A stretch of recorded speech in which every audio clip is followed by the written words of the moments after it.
Contact lights. Okay, engine stop. ATA at a detent. Mode control, both auto, descent engine command override off. Engine arm off. 13 is in. We copy you down, Eagle. Houston, Tranquility Base here. The Eagle has landed. Roger, Tranquility. We copy you on the ground. You got a bunch of guys about to turn blue. We're breathing again. Thanks a lot. And we're getting a picture on the TV. There's a great deal of contrast in it, and currently it's upside down on our monitor, but we can make out a fair amount of detail. Okay, Neil, we can see you coming down the ladder now. Sunday, July 20th, 1969. Around the world, nearly 1 billion people watched this moment on television as the first man from Earth prepared to set foot upon the moon. At the foot of the ladder, the lamb footbeds are only depressed in the surface about 1 or 2 inches, although the surface appears to be very, very fine-grained as you get close to it. It's almost like a powder. Ground mass is very fine. I'm going to step off the lamb now. That's one small step for man, one giant leap for mankind. I believe that this nation should commit itself to achieving the goal, before this decade is out, of landing a man on the moon and returning him safely to the Earth. All that we have accomplished in space, all that we may accomplish in days and years to come, we stand ready to share for the benefit of all mankind. As we explore the reaches of space, let us go to the new worlds together. Not as new worlds to be conquered, but as a new adventure to be shared. Since the earliest time, man has imagined this moment. The moment when his fellow man would make the first journey to the moon. Now the time had come. In the 6th decade of the 20th century, the ancient dream was to become a reality.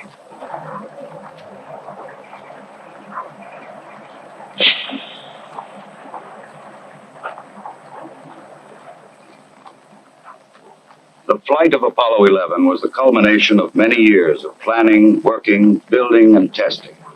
Thousands of people had contributed toward this day of accomplishment. The great Saturn V rocket and the complex Apollo spacecraft had been assembled together and moved to the launch pad. The equipment and techniques and personnel had been proved in earlier missions, and now they were ready. The astronauts chosen for this mission had flown it many times in ground-based simulators. They had all been in space before. They had trained carefully and well, and now they too were ready. Astronaut Michael Collins would pilot the Apollo command module.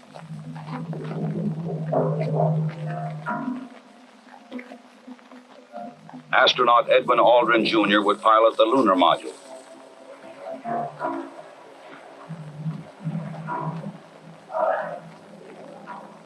And astronaut Neil Armstrong would serve as mission commander.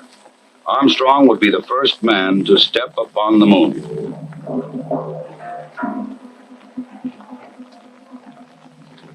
July 16th, the day.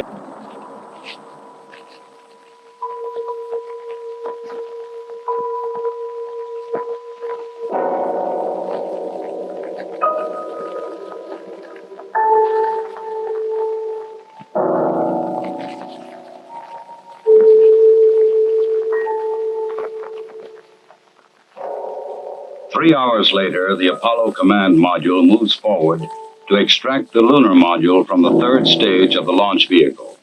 Both are moving at more than 17,000 miles an hour. Docked together, they will sail 250,000 miles across the sea of space and into orbit around the Earth's nearest neighbor. Oh, loud and clear now, Mike, and we understand that you are docked. During the 3-day journey to the moon, the astronauts kept busy. Checklists, navigation and observation, housekeeping.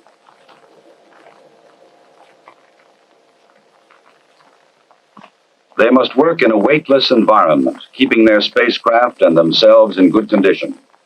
Data must be collected and reported. Experiments must be performed, including photography both inside and outside the spacecraft. Because of the film speed, these actions appear faster than they actually were.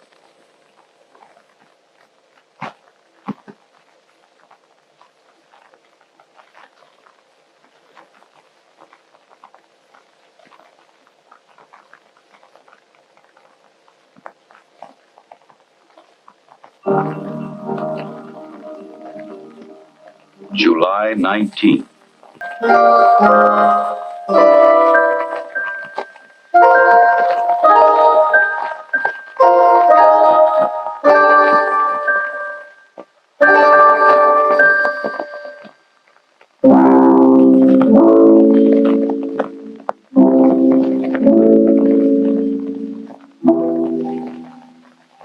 The command module assumes the new name, Columbia.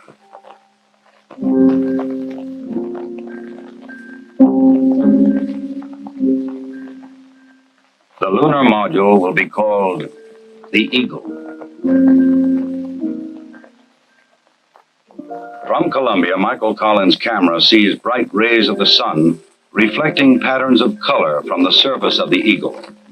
In this strange metallic bird rides the ancient and endless dream of all mankind. The command, their spacecraft casts a long shadow across the undisturbed dust of centuries.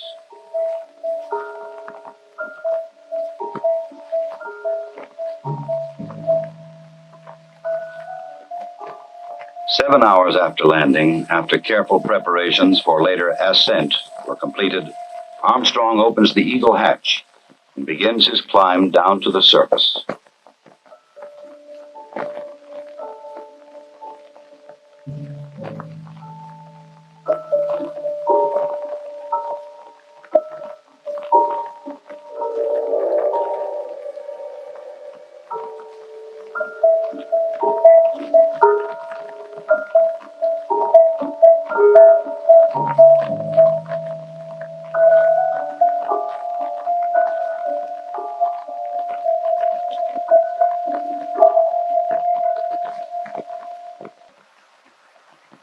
That's one small step for man,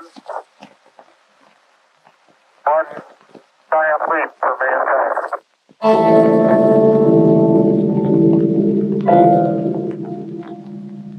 Once on the surface, Armstrong scoops up a small sample of lunar dust and rock, precaution against the possibility of an emergency takeoff.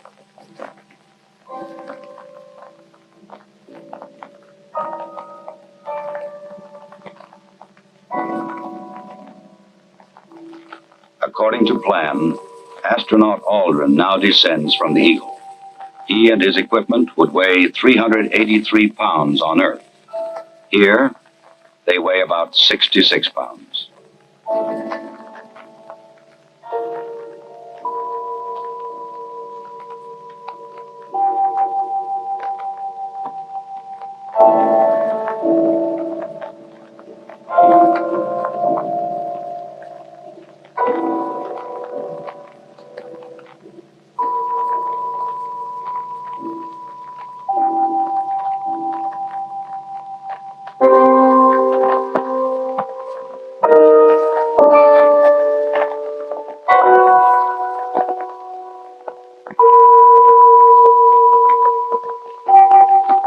For a brief moment, the first men on the moon stand and look at the stark, lonely landscape around them, an experience which no one before them can share.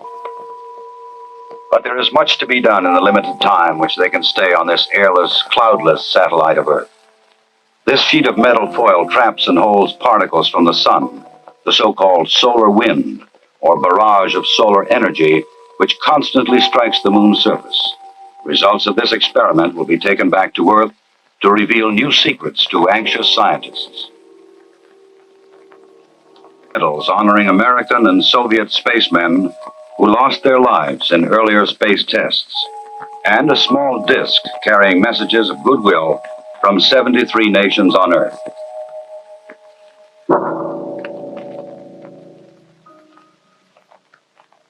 A plaque on the lunar module reads, "Here, men from the planet Earth. First mission's equipment, the Apollo 11 crew found they could move easily about the surface.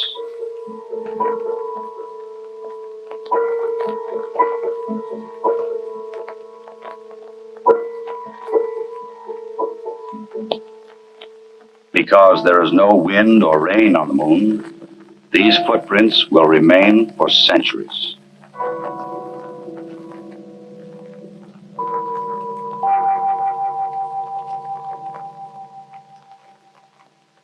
In addition to collecting rock and soil samples, the explorers leave behind a seismometer. This highly sensitive device would send back valuable information on external meteoroid impacts, as well as internal lunar movements.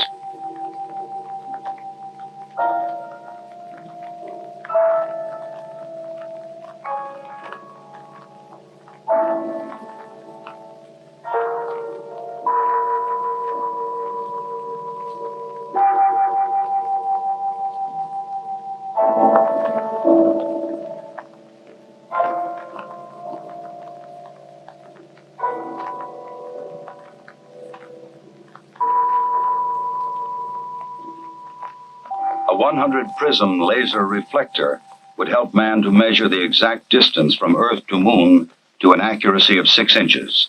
These were the first of many experiments which will be taken to the Moon to provide man continuing and increasing knowledge about the Moon and the vastness of space beyond. After 2 hours and 31 minutes, the first lunar explorers had completed their research on the Moon. A night of rest in the lunar module, countdown preparations, and they were ready to come home. July 21st. The Eagle and its 2-man crew lifted off the Moon perfectly and climbed slowly to rendezvous and dock with the mother ship, Columbia.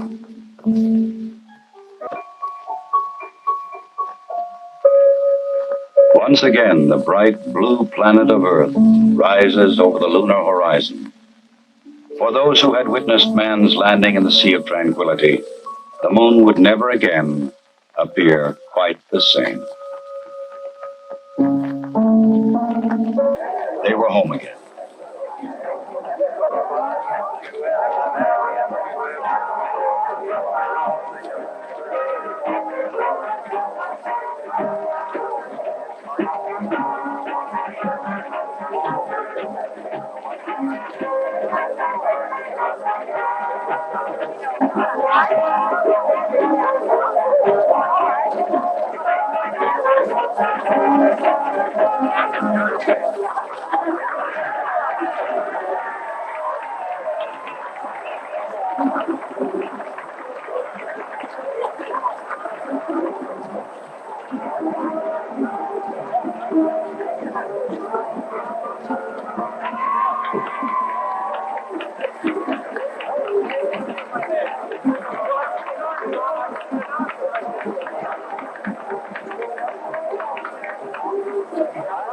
Ahead lay 3 weeks of isolation, medical tests, and mission debriefings.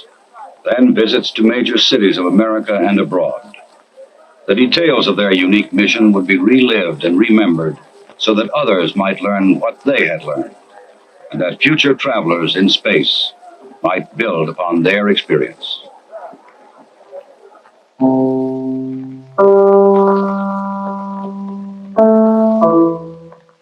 The rock and soil samples brought back would be examined and analyzed by scientists in many lands.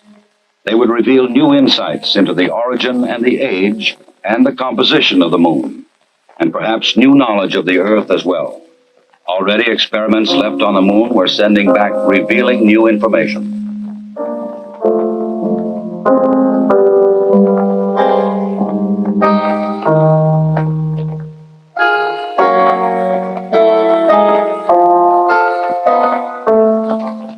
The mission was successfully completed.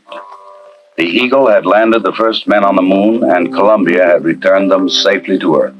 Wherever man journeys tomorrow across the ocean of our universe, history will remind him that Apollo 11 was mankind's first encounter with a new world.